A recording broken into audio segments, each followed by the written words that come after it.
Profe Lucho presenta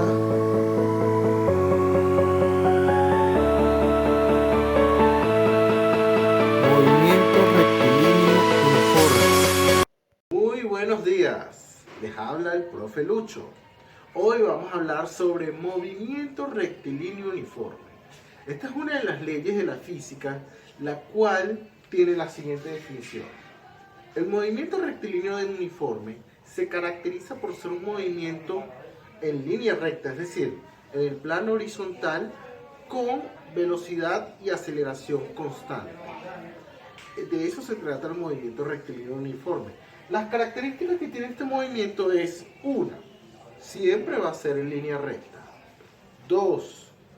Las velocidades y la aceleración son constantes. 3. Jamás va a ser, digamos, de forma curva o de otro tipo de movimiento. No va a tener variaciones de ninguna índole con respecto a avance del tiempo. Las fórmulas son las siguientes. La velocidad es igual a distancia entre tiempo, lo cual nos da como resultado que va a ser en la unidad metros sobre segundo.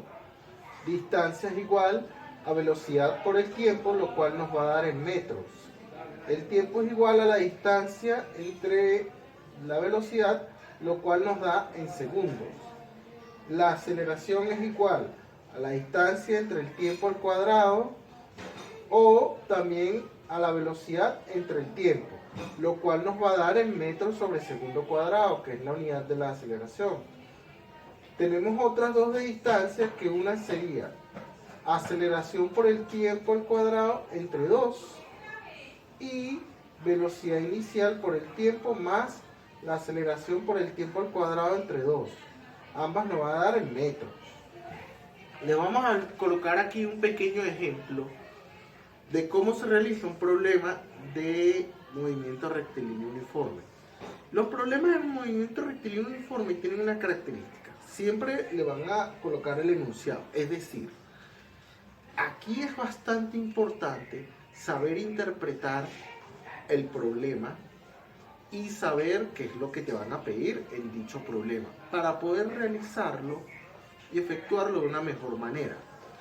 En este caso, tienen dos automóviles distantes entre sí 200 kilómetros, se dirigen simultáneamente uno hacia el otro con rapidez de 60 kilómetros sobre hora y 40 kilómetros sobre hora, respectivamente.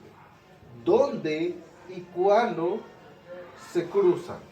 Es decir, está pidiendo cuál es el lugar en común y el tiempo en común en el cual ellos se van a encontrar. Primero hacemos la gráfica de acuerdo a lo que nos dice el problema. A está aquí y B está aquí. La distancia total es de 200 kilómetros.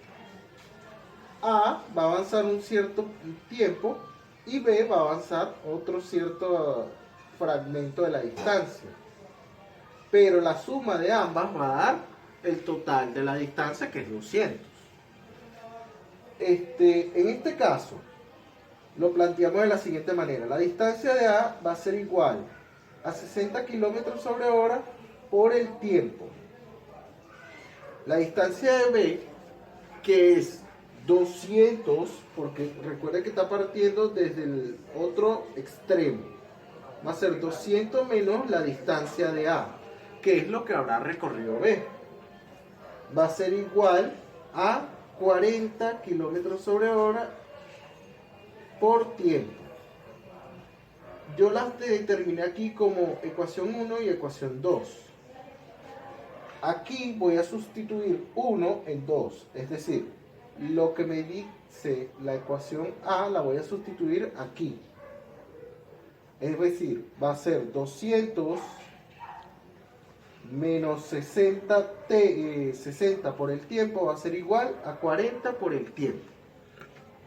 Teniendo eso en cuenta, voy a determinar primeramente el tiempo. Entonces me va a quedar que 200 kilómetros va a ser igual a 60 o a la suma de 60 más 40 por el tiempo, lo cual nos va a dar 100 kilómetros sobre hora por el tiempo. Dividiendo 200 entre 100, nos da un total de que el tiempo en el que transcurre dicho movimiento es de 2 horas. Ahora, la distancia, ¿en qué punto se encuentra? A recorre en ese tiempo 120 kilómetros, porque estamos multiplicando 60 kilómetros por hora por 2 horas, lo que quiere decir que nos da 120. Y B recorre 40 kilómetros por hora por 2 horas, lo cual nos va a dar un resultado final de 80 kilómetros. La suma de ambos, 120 más 80, nos da el total de la distancia que los separa, es decir, 200. Espero haya sido del agrado dicho video. No olviden dejar sus comentarios, sus likes, suscríbanse y nos veremos hasta la próxima.